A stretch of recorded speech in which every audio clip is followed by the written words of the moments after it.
Prosseguindo no artigo O Lado B do Calvinismo de Genebra, agora vamos para o parágrafo que diz que Constantino tenha assassinado aqueles que poderiam reivindicar seu trono, incluindo seu filho Crispos, um sobrinho e um cunhado, é uma indicação adicional de que sua, entre aspas, conversão foi uma clara manobra política para unir o império, como muitos historiadores concordam.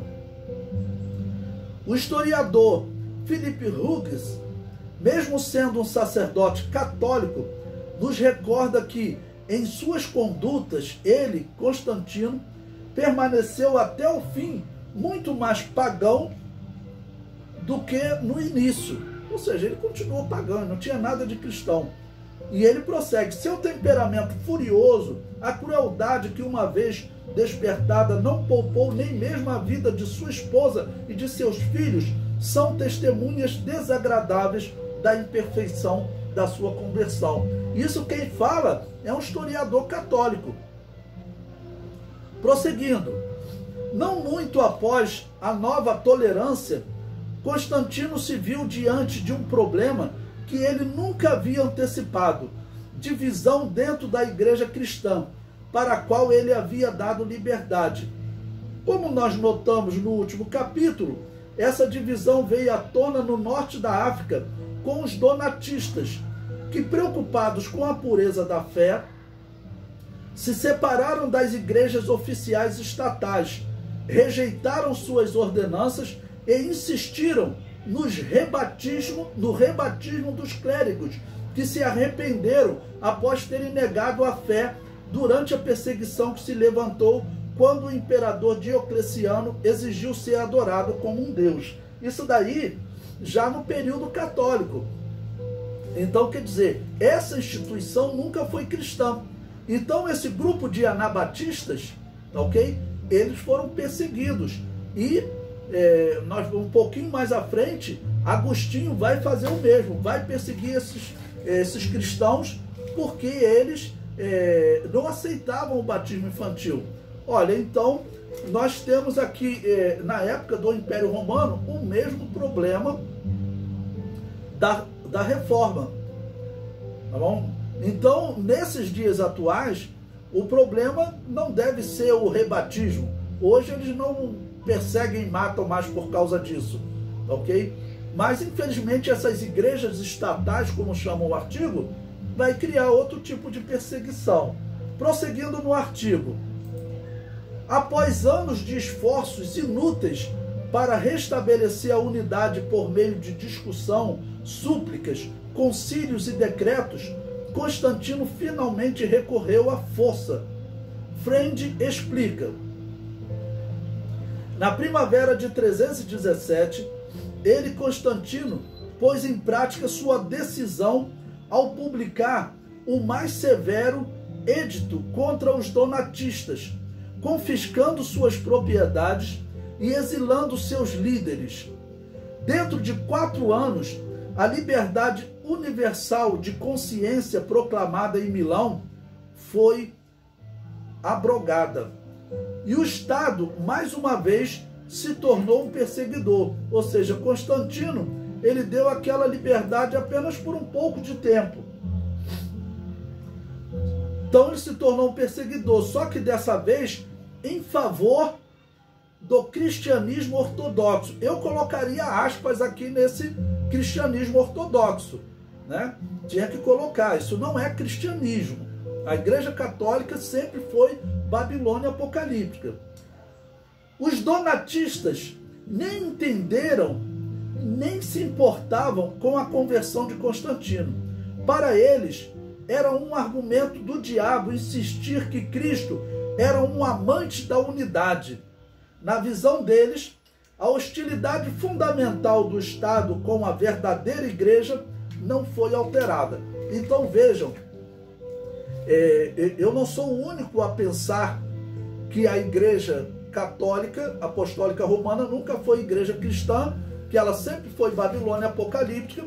Logo também eu não sou o único a pensar que as igrejas chamadas reformadas, elas estavam querendo reformar a Babilônia apocalíptica, o que é impossível. É por isso que a Assembleia de Deus continua fazendo o que os donatistas faziam, que eram anabatistas, o que os anabatistas do período da Reforma continuavam fazendo, né, que era rebatizando eles, porque não são de fato igrejas cristãs. Prosseguindo no artigo, em sua própria época e sua forma, Agostinho seguiu a conduta de Constantino em seu tratamento dos donatistas, que ainda eram um espinho no corpo da Igreja Romana. Enquanto Agostinho e os católicos enfatizavam a unidade da Igreja, os donatistas insistiam na pureza da Igreja e rebatizaram todos aqueles que vieram a eles dos católicos, considerando os católicos corruptos. Sempre foram corruptos. Nós vemos que 4 anos depois do que Constantino disse da liberdade aos cristãos, nós já vemos perseguição 4 anos depois, né? Por quê? Porque foi uma igreja política religiosa. Então os cristãos que a princípio chegaram, entraram naqueles templos para serem pastoreados por aqueles pastores que não tinham nada de Deus, eles continuaram longe daquela igreja. Bom que nós não somos perseguidos mais. Em 4 anos eles já estavam sendo perseguidos agora por essa instituição, tá ok? Que vamos considerar vai ser pior do que a Igreja Católica. Prosseguindo no artigo, ele diz: Constantino estava inquieto.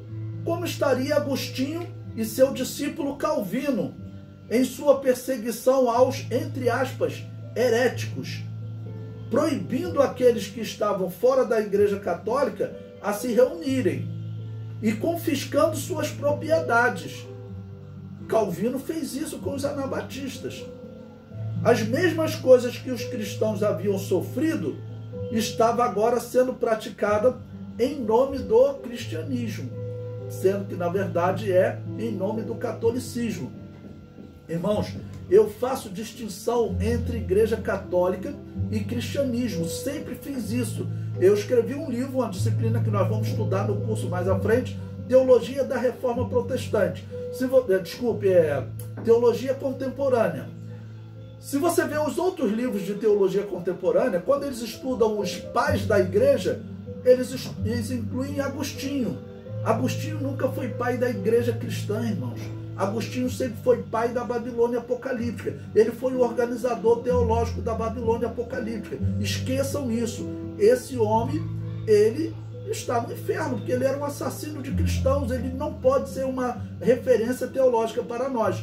Então eu chamo de pais da igreja aqueles homens que eu vi na história como doutrinadores corretos, até a organização da Igreja Católica por Constantino. Depois eu chamo de pais da Igreja Católica, mas pais da Igreja Cristã eu não chamo. O Agostinho, não, de jeito nenhum. Prosseguindo. Como um bom católico, desfrutando a bênção do imperador e crendo na igreja estatal que Constantino estabeleceu, Agostinho perseguiu e até mesmo sancionou a morte dos donatistas e de outros cismáticos, como nós já vimos. Gibbon nos fala que a medida severa contra os donatistas recebeu a aprovação fervorosa de Santo Agostinho e assim grande parte foram reconciliados, forçados a voltar com a Igreja Católica. Nesse estudo da Reforma Protestante, nós vamos ver a história de um reformado chamado Zwinglio, que ele prendeu um pastor anabatista e torturou esse pastor anabatista naquelas, eu não me lembro o nome do instrumento de tortura, que ele faz tipo um elástico com o corpo humano. E esse homem foi torturado por horas, dias, até que ele, não aguentando mais, ele negou a fé, negou, no caso, o batismo infantil. Aí Zwinglio só prendeu ele e soltou, agora vai embora.